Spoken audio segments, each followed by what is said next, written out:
Hello दोस्तों, welcome to my YouTube channel technical production. दोस्तों, इस वीडियो में हम आपको बताएंगे आप अपने मोबाइल में वीडियो एडिटिंग कैसे कर सकते हैं। जैसा कि वीडियो के स्टार्ट में आपने सैंपल को देखा है, ऐसी वीडियोस को बनाने के लिए चैनल को like, subscribe and bell icon को जरूर प्रेस कर दीजिए, क्योंकि हर नई आने वाली वीडियोज़ की अपडेट आपको मिल सके। चले आइए वीडियो को स्टार्ट करते हैं।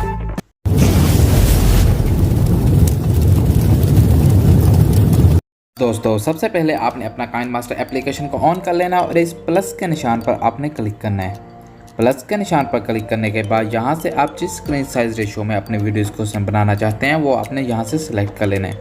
16:9 वाले रेशो पर आप क्लिक कर लीजिए तो आपकी गैलरी ओपन हो जाएगी। गैलरी में से आपने सिंपली बैकग्राउंड में जाना है और यहाँ से ब्लैक बैकग्राउंड वाली पिक्चर को आपने सेलेक्ट कर लेना है। सेलेक्ट करने के बाद आपने उस पर क्लिक करना है।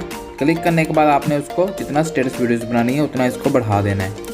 बढ़ाने के बाद आपने इसके स्टार्ट में आ जाना है। स्टार्ट में आने के बाद लेयर में जाना है, मीडिया में जाना है और अपने PNG राइटिंग वाली पिक्चर को आपने यहाँ से सिलेक्ट कर लेना है। सिलेक्ट करने के बाद इसको जिस जगह पे आप एडजस्ट करना चाहते हैं उस जगह पे एडजस्ट कर लेना है।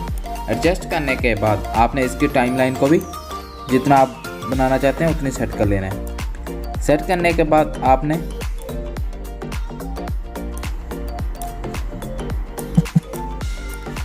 सेट करने के बाद दोबारा आपने इसको ओके कर लेना है। ओके करने के बाद लेयर में जाना है। लेयर में जाने के बाद मीडिया में जाना है। मीडिया में जाने के बाद यहाँ से आपने अपनी कलर पिक्चर को सिलेक्ट कर लेना है। सिलेक्ट करने के बाद आपने इसके बैकग्राउंड पे अच्छे से एडजस्ट करनी है। एडजस्ट करने के बाद आपने ओके कर लेना है। ओके करने के बाद दोबारा अपनी पिक्चर पर क्लिक करना है। क्लिक करने के बाद आपने यहाँ पर लास्ट में आ जाना है। लास्ट में आने के बाद आपको ये ऑप्शन दिख रहा होगा ब्लाइंडिंग, तो आपने ब्लाइंडिंग पर क्लिक कर लेना है और यहाँ से इसको आपने मल्टीप्लाई कर देना है। मल्टीप्लाई करने के बाद आपको कुछ इस तरह से नज़र आएगी। नज़र आने के बाद इसको ओके कर लेना है। ओके करने के बाद आपने लेयर में जाना है, मीडिया में जाना है और अपने रिमूव बैकग्राउंड वाली पिक्चर को यहाँ से आपने सेलेक्ट कर लेना है।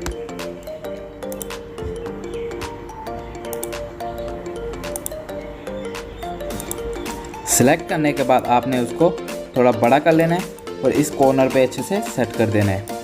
सेट करने के बाद आपने दोबारा 3 डॉट पे क्लिक करना है।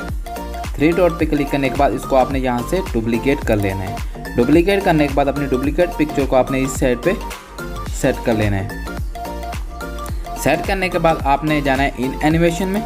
इन एनिमेशन में जाने के बाद यहाँ से आपने सेंटर में आना है। सेंटर में आने के बाद स्केल अप पर आपने क्लिक कर लेना है। क्लिक करने के बाद ओके कर लेना। ओके करने के बाद अपनी दूसरी पिक्चर पर आपने क्लिक करना है। इसको भी आपने इन एनिमेशन में जाने के बाद स्केल अप पर क्लिक कर लेना है। स्केल अप पर क्लिक करने के बाद आपने इसका थोड़ा सा आगे कर लेना है। आगे करने के बाद आपने उस पर क्लिक कर लेना है। क्लिक करने के बाद ये आपको चाबी वाला ऑप्शन दिख रहा है। आपने चाबी वाले ऑप्शन पर क्लिक करना है। क्लिक करने के बाद आपने इसको धीरे धीरे से थोड़ा आगे बढ़ा देना है।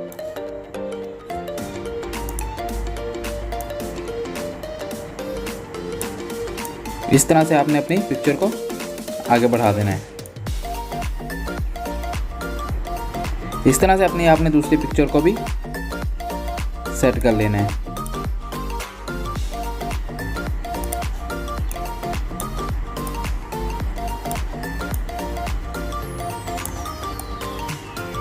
सेट करने के बाद इसको अच्छे से यहाँ पर एडजस्ट कर देना है। एडजस्ट करने के बाद इसको आपने ओके कर लेना है। ओके करने के बाद पिक्चर पर क्लिक करना है और यहाँ पर आपने जाना है आउट एनिमेशन में। आउट एनिमेशन में जाने के बाद आपने इसको भी आपने यहाँ से स्केल अप कर देना है। दोनों पिक्चरों को आपने इस तरह से स्केल अप कर देना है। स्केल अप करने के बाद आपने इसके लास्ट में आ जाना है। लास्ट में आने के बाद लेयर में जाना है। लेयर में जाने के बाद मीडिया में जाना है और यहाँ से अपनी टेम्पलेट वीडियो को सिलेक्ट कर लेना है। टेम्पलेट वीडियो को सिलेक्ट करने के बाद जिस जगह पे आप उसको एडजस्ट करना चाहते हैं उस जगह पे एडजस्ट कर लेना है। एडजस्ट करने के बाद आपने इसके लास्ट में आ जाना है। लास्ट में आने के बाद आपको ब्लाइंडिंग वाला ऑप्शन दिख रहा है। आपने ब्लाइंडिंग पर क्लिक करना है और यहाँ से इसको आपने स्क्रीन कर देना है। स्क्रीन करने के बाद ओके कर लेना है। ओके करने के बाद आपने दोबारा इसके स्टार्ट में आ जाना है। स्टार्ट में आने के बाद आपने लेयर में जाना है, मीडिया में जाना है। अपनी दूसरी रिमूव बैकग्राउंड वाली पिक्चर को यहाँ से आपने सेलेक्ट कर लेना है। और उसको अच्छे से यहाँ पर एडजस्ट कर देना है। एडजस्ट करने के बाद आपने इन एनिमेशन में जाना है और इसको भी आपने यहाँ से स्केल अप कर देना है।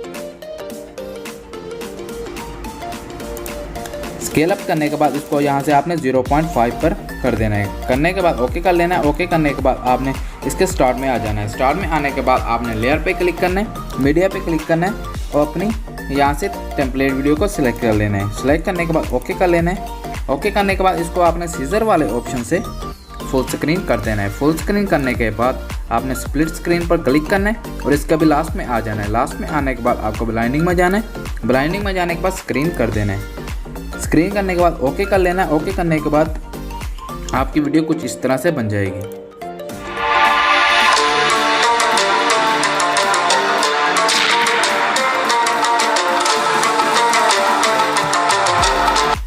आपने अपने वीडियोस के दोबारा आपने लेयर पे क्लिक करना है। लेयर पे क्लिक करने के बाद मीडिया पे क्लिक करना है। यहाँ से आपने अपनी स्मोक पिक्चर को सेट कर देना है। सेट करने के लिए आपने सिलेक्ट कर लेना है। सिलेक्ट करने के बाद इस जगह पे अच्छे से एडजस्ट करके, एडजस्ट करने के बाद आपने ब्लाइंडिंग में जाना है।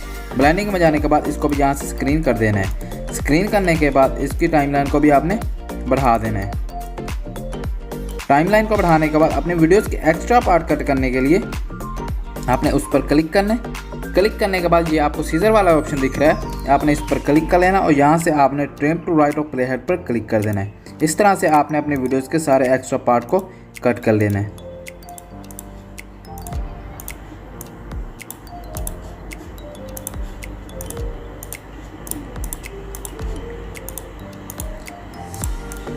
कट करने के बाद अपने वीडियोस को सेव करने के लिए आपने इस ऑप्शन पर क्लिक करना है। क्लिक करने के बाद आपने यहाँ से अपनी मर्जी से स्क्रीन रेजोल्यूशन सेलेक्ट कर लेनी है और यहाँ से इसको एक्सपोर्ट कर देना है, तो आपकी वीडियो आपके मोबाइल में सेव हो जाएगी। दोस्तों अगर वीडियो अच्छी लगी है तो चैनल को like, subscribe and bell icon को ज़रूर प्रेस कर दीजिए, क्योंकि हर नए आने वाली वीडियोज़ की अपडेट आपको मिल सके।